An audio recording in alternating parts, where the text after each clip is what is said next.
নমস্কার বন্ধুরা, সবাইকে শুভ নববর্ষ। গুরুজনরা আমার প্রণাম নেবেন। আমার থেকে বয়সে ছোট যারা, তারা আমার শুভেচ্ছা, আশীর্বাদ এবং অনেক ভালোবাসা নেবেন। নতুন বছর 1432 বঙ্গাব্দ, আর বার হিসেবে আজ মঙ্গলবার। ভগবানের কাছে প্রার্থনা করি, বা যে যে তার ধর্ম মানেন তাদের যে সর্বেশ্বর, তার কাছে প্রার্থনা করি যে আগামী বছরটা যেটা শুরু হলো আজ থেকে, সেটা যেন সবার ভালো কাটে। ব্যক্তিগতভাবে আজকে যে সময়ের মধ্যে দিয়ে আমরা আছি, যে বৈশাখ শুরু হলো, সে বৈশাখ কিন্তু আমাদের কাছে একটা কাল বৈশাখের মতোই একটা বৈশাখ। কারণ বাঙালি আজকে, বা বাংলা ভাষা আজকে কিন্তু একটা তীব্র সংকটে রয়েছে তার ধর্মীয় পরিস্থিতির উপর।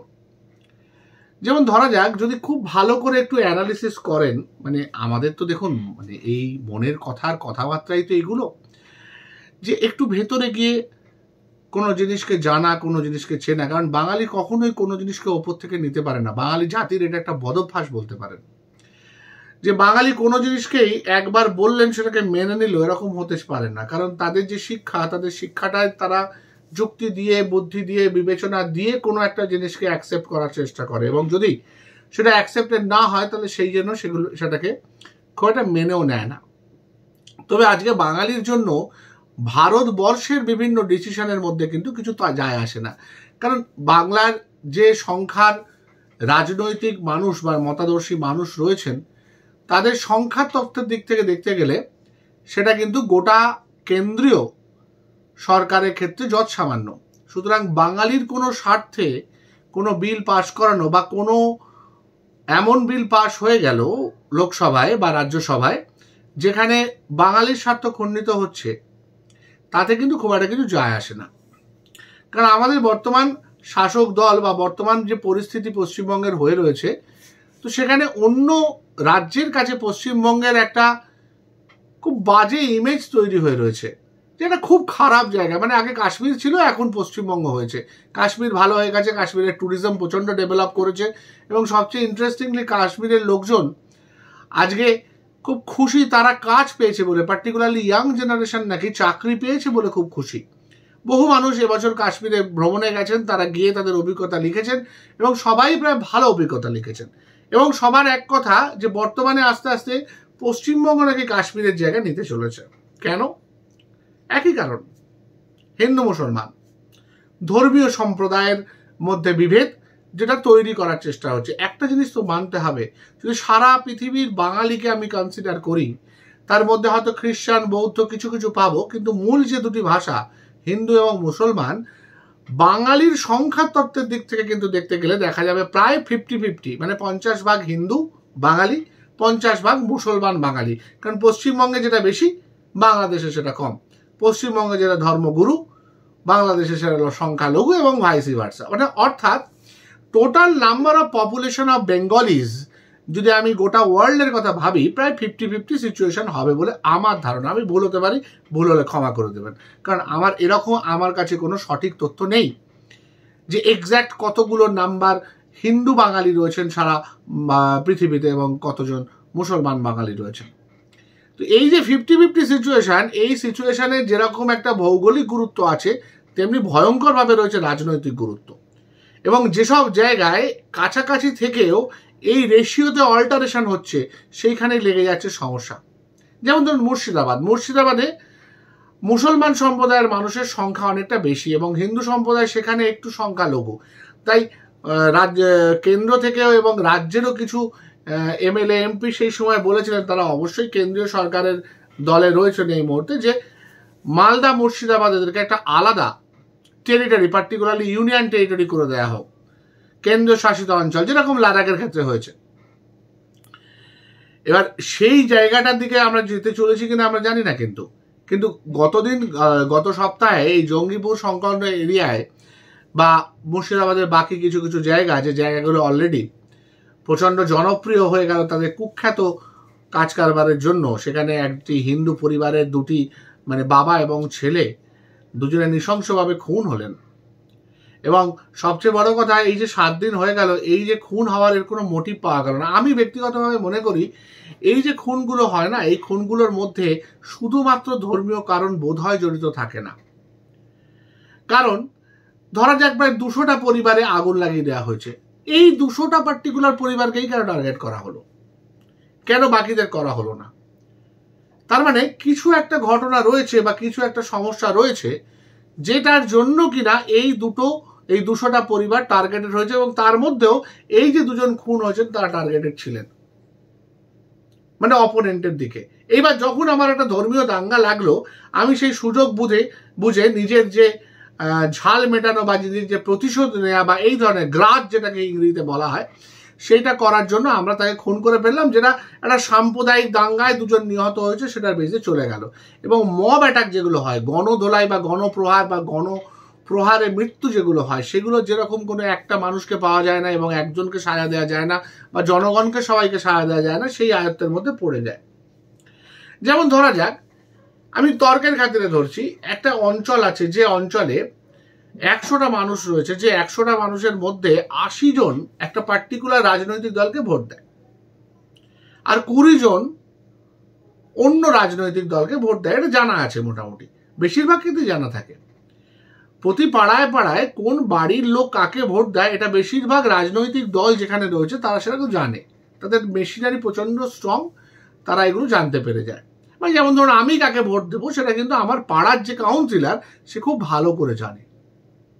বলতে খুব খারাপ লাগে, কারণ ব্যালট বক্সে বা আমি যখন ইভিএম এ আঙুল দিয়ে ছবি ভোট দিচ্ছি তখন তো কেউ দেখতে পায় না, কিন্তু একটা আইডিয়া লোকজন করে নেয়, এবং মানে প্রায় 99% ক্ষেত্রে সেই আইডিয়াটা সঠিকও হয়ে থাকে। আমরা যখন কলেজের ইউনিয়ন সংগঠিত করতাম, ইউনিয়নের ভোটিং, তখন আমি দেখেছি যে আমি যখন ভোট দিতে যাচ্ছি, আমার সামনে 2জন পিছনে 2জন, যারা একদম স্ট্যান্ডিং কোনো একটা পার্টিকুলার দলে ভোট দেয় জানে, তারা আমার আগু পিছুতে চলতে আরম্ভ করলো, হঠাৎ করে তারা যেতে আরম্ভ করলো। পারপাসটা কি?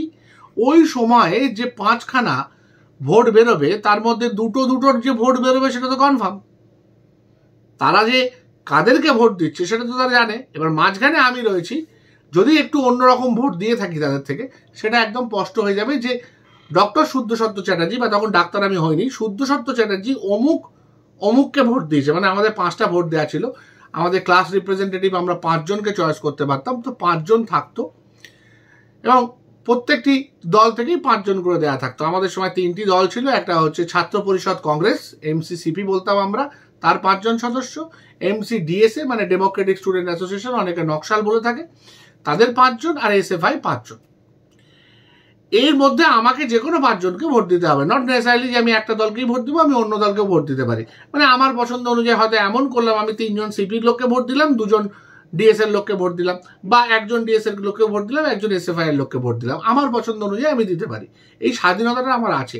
কিন্তু আমার ওই সামনে 2 জন পিছনে 2 জন যাওয়ার ফলে ও জেনে গেল যে আমি কাকে ভোট দিতে চলেছি বা কাকে ভোট দিয়েছি, সেই অনুযায়ী আমার সঙ্গে আগামী 1 বছরের ট্রিটমেন্ট হবে, কারণ প্রতি বছর একটা করে ভোট। আমি যদি কাউকে ভোট না দিয়ে থাকি, সে আমাকে কোঅপারেট করবে না। এক ভারী মজার জিনিস। এবং এই জিনিসটা আমরা যখন স্কুল লাইফে, কলেজ লাইফে দেখেছি, মেডিকেল কলেজ লাইফে, সেম জিনিসটা কিন্তু আরো অনেক বড় হয়ে পাহাড় প্রমাণ হয়ে কিন্তু হয়ে যায় এই এক একটা রাজ্যে, এক একটা জেলায়, এক একটা ছোট ছোট পঞ্চায়েত এলাকাতে। ধরা যাক, আমার যেটা মনে হয়, আমি ভুল হতে পারি, এই 200 জন যাদের এক বাড়ি পুড়িয়ে দেওয়া হলো, এরা কোনোভাবে এমন একটা দলকে ভোট দিয়েছে বা সাপোর্ট করেছে, যে দলটার বিরুদ্ধে যে দল, সেই দল একটা সুযোগ পেয়ে এদেরকে একদম নিঃশেষিত করে দিল। হিন্দু মুসলমানের নাম হয়ে গেল, কিন্তু হিন্দু মুসলমানের বদনাম হয়ে গেল, কিন্তু অ্যাকচুয়ালি হিন্দু মুসলমানের দাঙ্গা হয়তো এটার জন্য ছিল না। এই যে ওয়াকফ সংশোধনী বিল নিয়ে এত ঝামেলা হচ্ছে, ওয়াকফ সংশোধনী বিল কি সত্যি মুসলমানদের খারাপ করবে এরকম বিল? ভালো করে পড়ে দেখবেন, আমি পড়ে দেখেছি, আমার সেরকম মনে হয়নি। উল্টে যেটা দেখা যাচ্ছে যে ওয়াকফ যে সম্পত্তি, সেই সম্পত্তি হচ্ছে সারা ভারতের 3য় বৃহত্তম সম্পত্তি। প্রথম সম্পত্তি হচ্ছে আর্মির সম্পত্তি হচ্ছে সারা ভারতবর্ষে সবচেয়ে বেশি, তারপর হচ্ছে রেলের যে রাস্তাঘাট অত্যন্ত, তারপর হচ্ছে ওয়াকফ সম্পত্তি। ইভেন যে সড়ক পরিবহন তার থেকেও কিন্তু এই সম্পত্তির পরিমাণ বেশি সারা ভারতে ওয়াকফ সম্পত্তির, ভাবা যায়। এবার এই যে হিউজ পরিমাণ সম্পত্তি, এই সম্পত্তি কুক্ষিগত হয়ে আছে কিছু অল্প মানুষের হাতে। বেশিরভাগ মুসলমান মানুষ কিন্তু তার বেনিফিট পাচ্ছেন না। এবারে এখন এই আধুনিকরণের মাধ্যমে এই জায়গাটা বেনিফিট দেওয়ার একটা চেষ্টা হতে পারে, উল্টোটাও হতে পারে, অপপ্রয়োগ সবসময় হতে পারে। এই যে ডাউরির জন্য যে মানে পণ প্রথার বিরুদ্ধে যে আইন এসেছিল 498-এ, এর কি মিসইউজ হয় না? সবসময় মিসইউজ হয়ে যাচ্ছে, বহু ক্ষেত্রে মিসইউজ হয়। বহু নিরীহ নিরপরাধ মানুষকে শুধুমাত্র 498 লাগিয়ে তাকে নন বেলেবল অফেন্স করে তাকে জেলের এখানে টানানো হচ্ছে, টানছে, কিছু করার নেই। অনেক সময় উকিলরাও, দামি উকিল, নামি উকিলও তার জামিন করাতে পারছে না, জামিন অযোগ্য ধারায় মামলা এটাকে বলে। ঠিক সেরকম যে জিনিসটা মুর্শিদাবাদে হলো, এটা তো একটা সাম্প্রদায়িক দাঙ্গা, এই বিষয়ে কোনো সন্দেহ নেই। কিন্তু হয়তো দেখা যাবে এই সাম্প্রদায়িক দাঙ্গার পিছনে মোটিভ ছিল সম্পূর্ণ একটা অসাম্প্রদায়িক ঘটনা। এবং যাই হোক না কেন, যেই করুক না কেন, আমি ধরে নিচ্ছি কোনো একটা রাজনৈতিক দলের উস্কানিতে এটা হয়েছে। আমার প্রশাসন কেন ব্যবস্থা নেবে না? আমার একটা পরিষ্কার হিসেব, আমি তো রাজা, আমি রাজা হওয়ার আগে সবকিছু দেখতে পারি। আমি দেখতে পারি একটা মানুষ XYZ কোন দলের হতে পারে, কে আমাকে ভোট দিচ্ছে, কে অন্য দলকে ভোট দিচ্ছে, সব দেখতে পারি। কিন্তু যে মুহূর্তে আমি রাজা হয়ে গেলাম, আমি কিন্তু সবার, আমি কিন্তু কোনো দল দেখে করব না। আমি বলতেই পারি দল শুধু কেন, আমি সম্প্রদায়, ধর্ম কিছুই দেখবো না। হ্যাঁ, সংখ্যালঘুকে প্রোটেক্ট করা আমার একটা দায়িত্বের মধ্যে পড়ে। তা বলে এই নয় আমি কখনো সংখ্যাগুরুর স্বার্থ কম্প্রোমাইজ করে এটা করতে পারি। আমায় কিন্তু সবসময় মানতে হবে যে আমি রাজা, আর আমার একটা রাজধর্ম আছে। সেই রাজধর্ম আমাকে বলে প্রতিটি প্রজা, সে আমার পক্ষে হোক আর বিপক্ষে হোক, আমাকে তার সম্পত্তি, তার স্বাস্থ্য এবং তার নিরাপত্তা, এইগুলো কিন্তু রক্ষা করতে হবে, রক্ষা করতে হবেই। আমি দায়বদ্ধ সেটার জন্য। আমি কখনো বলতে পারি না কেউ দুধের গরু, সে আমায় দুধ দিচ্ছে, আমি তার ছাট খেতে রাজি আছি, এবং যে দুধ দিচ্ছে না তার আমি ছাট খাবো না, এইটা আমি বলতে পারি না। কিন্তু আজকের দিনে সেটাই বড় হয়ে যাচ্ছে। এবং যখন প্রশ্ন করা হচ্ছে তখন উত্তরপ্রদেশ দেখানো হচ্ছে, গুজরাট দেখানো হচ্ছে। কেন ভাই, আমি পশ্চিমবঙ্গে থাকি, আমি কেন গুজরাট দেখবো, আমি কেন উত্তরপ্রদেশ দেখবো? আমি তো তাহলে উত্তরপ্রদেশে গিয়ে থাকতে পারতাম। আমি তো একবারও দাবি করিনি যে উত্তরপ্রদেশ বিরাট ভালো একটা রাজ্য। তাহলে আমি কেন সাফার করব? আমি তো পশ্চিমবঙ্গে 2011 সালে অরাজকতার বিরুদ্ধে নিয়ে এসেছিলাম। তবে হ্যাঁ, একটা জিনিস বলতে আমার বাধা নেই যে বামপন্থের আমলে এই এত বাড়াবাড়ি হতো না। আর হতে পারে হয়তো বাড়াবাড়ি হতো, আমরা তখন মিডিয়ার কল্যাণে, মিডিয়া যেহেতু তখন অতটা বাড়াবাড়ি হয়নি, আমরা অত কিছু দেখতে পেতাম না, সেটা হতে পারে। কিন্তু ওভারঅল তখনকার সরকারের একটা বড় গুণ ছিল, যেহেতু তারা বোধহয় একটু নাস্তিক ধরনের, তারা নিশ্চয়ই ইলেকশনের আগে আগে কখনো মসজিদে, কখনো গির্জায়, কখনো মন্দিরে গিয়ে মাথা ঠুকতেন। হ্যাঁ, মতুয়া সম্প্রদায়ের এতে গিয়ে তারা জয়েন করতেন, কিন্তু ইফতারেও যেতেন হয়তো, কিন্তু তারা কখনো এই ধরনের দাঙ্গাগুলোকে খুব বেশি প্রশ্রয় দেয়নি। বর্তমান সরকারের প্রবলেম হচ্ছে তারা মুসলমান তোষণ করতে করতে এমন একটা জায়গায় পৌঁছে গেছেন যে তাদের কাছে আজকে এই ব্যাপারটা একটা নর্মাল ফেনোমেনায় চলে গেছে। এবং হিন্দু মানুষ মারা গেলে এদের খুব একটা কিছু যাবে আসছে না। হিন্দু মানুষের থেকে বড় কথা সরকারি সম্পত্তি পুড়িয়ে দিচ্ছে, আগুন দিয়ে দিচ্ছে, তাতে কিছু যায় আসে না। আর সবচেয়ে খারাপ সিচুয়েশন হচ্ছে পুলিশ প্রশাসনের। পুলিশ প্রশাসন একজন নারীর দলদাস হতে হতে নিজেদের এতটা নিচে জায়গায় নামিয়েছে, যারা নিজেরা হাতে বন্দুক পর্যন্ত তুলতে ভয় পাচ্ছে। বন্দুক তাদের বিরুদ্ধেই তুলতে পারছে যারা উল্টো দিকে হচ্ছে নিরীহ মানুষ, যারা অলরেডি কাঁপছে তার বিরুদ্ধে আমি বন্দুক তুলতে পারছি। যে কাঁপছে না, সোজা হয়ে দাঁড়িয়ে আছে, তার বিরুদ্ধেই বন্দুক তুলতে আমার হাত কাঁপছে। আমি বন্দুক তো দূরে থাক, উল্টো দিকে দৌড়ে কার দোকান খোলা আছে, নাহলে দোকান যদি খোলা না থাকে তার জোর করে শাটার তুলে তার ভেতরে গিয়ে আশ্রয় নিচ্ছি বাঁচার জন্য। কি না, উল্টো দিক থেকে আমাকে পেট্রোল বোমা ফেলছে, আমাকে লাঠি ছুটছে, আমাকে অন্যান্য ইট পাথর এ সমস্ত ছুটছে। আমি ভয়ে ঢুকে গেলাম। আমার হেলমেট নেই, আমার লাঠি নেই, আমার বন্দুক নেই, আমার বুকের মধ্যে হৃদয় নেই, আমার হৃৎপিণ্ড নেই, আমার 56 ইঞ্চি ছাতি তো নেই, হ্যাঁ, ইভেন আমার সাহসও নেই।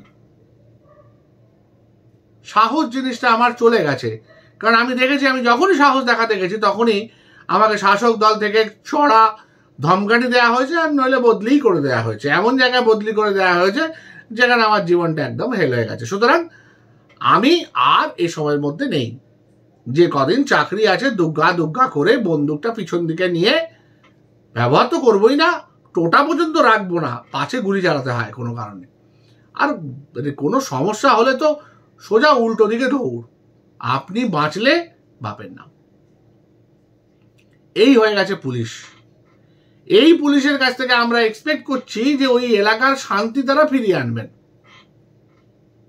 পারবেন না, কোনোভাবেই পারবেন না। এইবার ধরুন আপনি বদল আনলেন, তখন পুলিশের নেচারও কিন্তু একইভাবে বদল করতে হবে। দরকার হলে পুলিশকে নতুন করে ট্রেনিং দিতে হবে। নাহলে এই অভয়ের ক্ষেত্রে আমরা যেটা দেখলাম, এই যে পুরো কেন্দ্রীয় সংস্থা, গোয়েন্দা সংস্থা এবং রাজ্য সংস্থার যে এতটা অপদার্থতা, মানে একটা মেয়ের, একটা মেডিকেল কলেজের একটা পোস্ট গ্র্যাজুয়েটের 2য় বর্ষের ছাত্রীর নৃশংস খুন ধর্ষণের কিনারা করার যে কথা, সেই কিনারা করার কথাতে তারা এতটা ফেল করলো তাদের শুধুমাত্র গোয়েন্দা তৎপরতার অভাবে। তাদের কাছে যথেষ্ট এভিডেন্স ছিল। টানা 14 দিন ধরে কি জেরা করা হলো প্রাক্তন অধ্যক্ষকে? অধ্যক্ষ কিছু বলেনি, এত এত এক্সপার্ট ছিলেন, স্পিকটি নট হয়েছিলেন। কারণ আজকে যদি রাজনৈতিকভাবে আমি ব্যবহৃত হই, আমার যদি মেরুদণ্ড না থাকে এবং আমি যদি দেখি আমি মেরুদণ্ড দেখাতে গেলে জোর করে আমার এমন হাল করছে যে মেরুদণ্ড বেঁকিয়ে চলাটাই আমার শ্রেয় মনে হচ্ছে, সেই জায়গায় দাঁড়ালে যে মানুষটা নিরাপত্তা দিচ্ছে সে যদি তার নিজের নিরাপত্তা নিয়ে এতটা কনসার্ন হয়, তাহলে যা হওয়ার কথা সাধারণ মানুষের তাই হচ্ছে। ভয়ে ভয়ে জীবন কাটানো, কোন দিন দাঙ্গায় মৃত্যু বা আধমরা হয়ে কোনো একটা হাসপাতালে পড়ে থাকা এবং তারপর শরীরের কোনো অঙ্গ প্রত্যঙ্গ বিকলাঙ্গ হয়ে যাবে, সেটা নিয়ে বাকি জীবনটা কাটিয়ে দেয়া। আর না হলে পরিবর্তন আনা, আশায় বাঁচে চাষা, পরিবর্তন এনে দেখা যে কতটা ভালো হলো। ভালো না হলে 5 বছর পর আবার পাল্টানো। কাউকে এরকম দিনের পর দিন রাখার কোনো মানে হয় না, কারণ যে কোনো সাম্রাজ্যই বেশি দিন থাকলে সেখানে পচন আসে। যেটা সবচেয়ে বড় এক্সাম্পল এই 34 বছরের শাসন অলরেডি দেখিয়ে গেছে আমাদের, যে যত বেশি দিন রাখবেন তত বেশি পচে যাবে জিনিসটা। এই যেন সেই ফ্রিজে ভাত রাখার মতো, আপনি যতই জল ঢেলে পান্তা করুন, একটা সময় পর কিন্তু সে ভাত পচতে বাধ্য। এখন সে ভাত পচে যেটা তৈরি হচ্ছে সেটা তো অ্যালকোহল, সেটা তো হাড়িয়া, সেটা তো চোলাই, চুল্লু বলে। তো সেই মদ যে তৈরি হচ্ছে, সেই মদ যেটা করে তাই করছে। সেই মদ খেয়ে আপনি আমি নেশাগ্রস্ত হয়ে যাচ্ছি। আমাদের কাজকর্ম করার স্বাভাবিক চিন্তা ভাবনার সমস্ত ধ্যান ধারণা সব কিছু নষ্ট হয়ে যাচ্ছে। আমরা মাতালের মতো ঘুরে বেড়াচ্ছি। যেটা হয়েছে বর্তমান শিক্ষিত সম্প্রদায়েরও, শিক্ষিত মানুষজন যা বলছে সে বলার মধ্যে চূড়ান্ত অসঙ্গতি। যেমন ধরুন দমদমের এমপি, তিনি তো একজন শিক্ষক, অধ্যাপক, মানছি তার বয়স হয়েছে, তার 75 বয়স। হ্যাঁ, তিনি হয়তো এবছরই শেষবার ইলেকশন লড়েছেন, এরপর হয়তো লড়বেন না, কিন্তু তিনি যে কথাবার্তাগুলো বলছেন সে তো মনে হচ্ছে সেরকমই। তার তো বিদ্যা বুদ্ধি ধ্যান ধারণা সব চলে গেছে মনে হচ্ছে। ঝগড়া করছেন আরেকজন এমপির সাথে, তিনি আবার শ্রীরামপুরের এমপি। যা তা ভাষায় নিজেদের মধ্যেই ঝগড়া করছেন। পারপাসটা কিছুই না, পারপাসটা হচ্ছে নিজেদের অবিমিষ্যকারিতাকে লোকের সামনে দেখানো, আরেকটা হচ্ছে এই সমস্ত করে মূল জায়গাগুলো থেকে ফোকাস সরিয়ে দেয়া। আজকে এসএসসির যে সমস্যাটা, এসএসসি দুর্নীতি এবং তৎসংক্রান্ত যে সমস্ত সমস্যা হচ্ছিল, সেগুলো সবই পিছনে পড়ে গেল মুর্শিদাবাদের এই সাম্প্রদায়িক সমস্যার জন্য। ভাঙড়েও একই প্রবলেম হলো। মানে একটা খবরকে আমি উঠতে দেওয়ার আগে আরেকটা খবর দিয়ে ঢেকে দিচ্ছি, এবার সেই খবরটাকে আবার ঢেকে দিচ্ছি। এই যে এসএসসি দুর্নীতি, এই যে একটা হিউজ দুর্নীতি, আমরা দেখছিলাম যে এর জন্য এত রকমের সমস্যা হচ্ছে, এবং তারপরে এই যে মিরার ইমেজ যেগুলো সেগুলো প্রকাশ করার জন্য চাপ দেওয়া হচ্ছে, মিরার ইমেজ প্রকাশ হচ্ছে, সুপ্রিম কোর্টের ডিভিশন বেঞ্চে যাওয়া হবে, যোগ্য অযোগ্য বা ধরুন বৈধ অবৈধ যাই বলুন না কেন সেগুলোর যে ডিফারেন্স করা হবে, সেই ডিফারেন্সের জায়গাটাকে যে মানুষের ইমোশন, মানুষ যে রাস্তায় নেমে পড়ছিল, মানুষ যে হাঁটতে আরম্ভ করছিল, মানুষ যে আবার অভয়ের মতো জেগে উঠছিল এই গরমকালেও, সেই জায়গাটা থেকে কিন্তু আমি আটকে দিতে পারলাম। আমি কিন্তু জিতে গেলাম হয়তো এই জায়গাটা থেকে, কিন্তু এইভাবে জেতাটা কি জেতা হচ্ছে? একটু ভাববেন তো, একটু ভেবে দেখবেন তো। মনে হচ্ছে নাকি বাঙালি জাতিটা বারবার হাঁটছে আজকে নববর্ষের দুয়ারে এসে? বাঙালি জাতিটাকে পঙ্গু করে দেওয়া হচ্ছে। বাঙালি জাতির যে সংস্কৃতি মনোভাবাপন্নতা সারা পৃথিবীর কাছে একটা চর্চার বিষয়, সারা পৃথিবী যেখানে বাংলাকে সম্মান করে, স্বামী বিবেকানন্দের বাংলা হিসেবে, বিদ্যাসাগরের বাংলা হিসেবে, রবীন্দ্রনাথ ঠাকুরের বাংলা হিসেবে, তো সেই জায়গায় কি সত্যজিৎ রায়ের বাংলা হিসেবে, সেই জায়গায় দাঁড়িয়ে কি বাঙালি ক্রমশ মানুষের কাছে ছোট হয়ে যাচ্ছে না? এবং এই যে হিন্দি বলয়ের বিভিন্ন মানুষ, যে মানুষ চাইছিল যে ধর্ম নিয়ে লাগিয়ে দিয়ে আমাদের রাজ্যটাকে দখল করার, যেটা তারা এতদিনে করে উঠতে পারেনি, এতদিন ধরে একটা সাম্প্রদায়িক শক্তিকে মাথা তুলতে দেয়া হয়নি, সেই তাদের মাথা তোলা হয়েছে এই বর্তমান শাসকের হাত ধরে। তারপর আবার এই শাসকের অবিমিশ্রকারিতায় আমাদের পশ্চিমবঙ্গের মধ্যে একটা পিওর পোলারাইজেশন তৈরি হচ্ছে হিন্দু আর মুসলমানের মধ্যে, যে জিনিসটা কিন্তু বাঙালির কোনোদিন ছিল না। বাঙালি কোনোদিন মুসলমানকে মুসলমান বলতো না, তাকে আগে বাঙালি বলতো। হ্যাঁ, হতে পারে ওর ধর্ম মুসলমান, ধর্ম হিন্দু হোক মুসলমান হোক আমার যায় আসে না। সে নিজে ব্রাহ্মণ হয়ে পড়তে পারেনি কোনোদিন, সে নিজে কখনো মুসলমান হয়ে এত বেশি করে আজান দেয়া, এত বেশি করে নামাজ পড়ার পক্ষপাতী ছিল না। তারা বাংলাকে একটা সাংস্কৃতিক জায়গায় স্থান দিয়েছিল। আমাদের বাঙালি মুসলমানরা কোনোদিন আগে নিজেদের মুসলমান ভেবেছেন? কাজী নজরুল ইসলাম কোনোদিন নিজেকে মুসলমান ভেবেছেন আগে? তিনি নিজেকে অনেক আগে বাঙালি ভেবেছেন, নিজেকে অনেক আগে কবি সাহিত্যিক ভেবেছেন মনে মনে। ঠিক যেরকম হিন্দুরা কোনোদিন নিজেদের হিন্দু ভাবেননি। রবীন্দ্রনাথ নিজেকে সাহিত্যিক, নিজেকে বুদ্ধিজীবী, নিজেকে শিক্ষাবিদ ভেবেছেন, এবং আমার মনে হয় এটা প্রত্যেকটা বাঙালির ক্ষেত্রে একসময় প্রযোজ্য ছিল। আজকে বাঙালি জোরে জোরে বলছে যে আমি হিন্দু, আমি মুসলমান। আরে ভাই, তুমি একজন সাংস্কৃতিক মনোভাবাপন্ন জাতির প্রতিনিধি, বাঙালি জাতির প্রতিনিধি তুমি। তোমার এই পদস্খলন মানায় না। পারলে উঠে দাঁড়াও, পারলে ঘুরে দাঁড়াও, পারলে এই যারা জাতের নামে বজ্জাতি করছে তাদের বিরুদ্ধে সরব হও, সোচ্চার হও।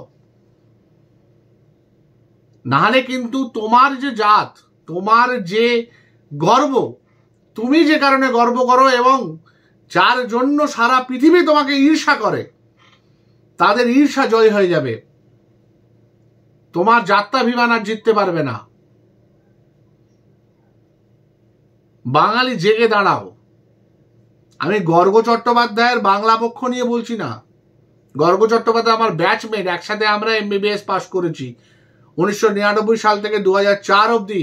গর্গ চট্টোপাধ্যায়ের আমি একসাথে MBBS পড়েছি, কিন্তু আমি ওই বাংলা পক্ষে বিশ্বাস করি না। আমি বাংলা পক্ষে বিশ্বাস করি যে বাংলা পক্ষ হিন্দু এবং মুসলমানের ওপরে গিয়ে বাঙালির উন্নতি করে, বাঙালির চিন্তা ভাবনা, বাঙালির মননকে আশ্রয় নেয় এবং বাঙালির এই চিন্তাশীলতাকে প্রশ্রয় দেয়, সেই বাংলা পক্ষকে আমি বিশ্বাস করি। আজকে নববর্ষ, আজকে হয়তো এমন একটা দিন যে দিনটা এবং 25শে বৈশাখ সারা পৃথিবীর বাঙালি নিজেকে বাঙালি হিসেবে গর্বিত বোধ করে।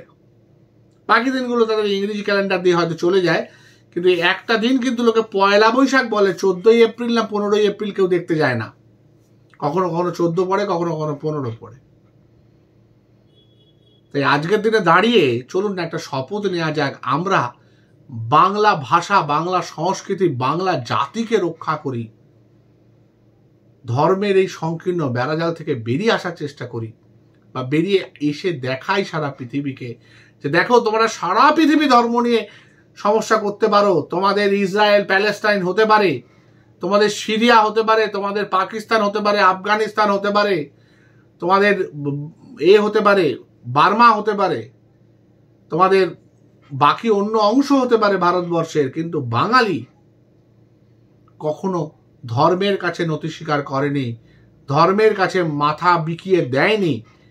আর ধর্মের ঊর্ধ্বে মানুষের যে ধর্ম, মনুষ্যত্ব ধর্ম, সবার উপর মানুষত্ব তাহার উপর নয়, এই জায়গাটায় স্থান দিয়েছে, সেইটার শপথ নিই।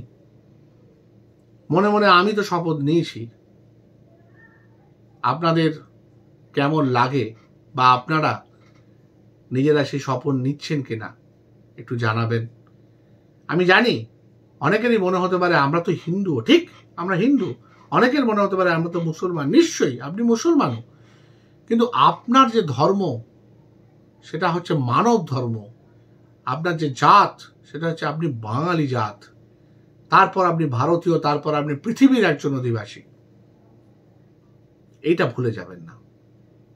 এবং যাকে মারছেন, যাকে খুন করছেন, তিনি কোনো না কোনো রক্তের দিক থেকে আপনার ভাই হন, শত্রু হলেও ভাই হন। হ্যাঁ, বলতেই পারেন আপনি কুরুক্ষেত্রে তো ভাই কি ভাই মেরেছিল, কৌরব আর পাণ্ডবরা তো ভাই ছিল, ভাই তো ভাইয়ের রক্তে স্নান করেছিল, একজন ভাতৃবধূ তো আরেকজন ভাইয়ের রক্তে মাথার চুল লাল করেছিল, ঠিক কথা।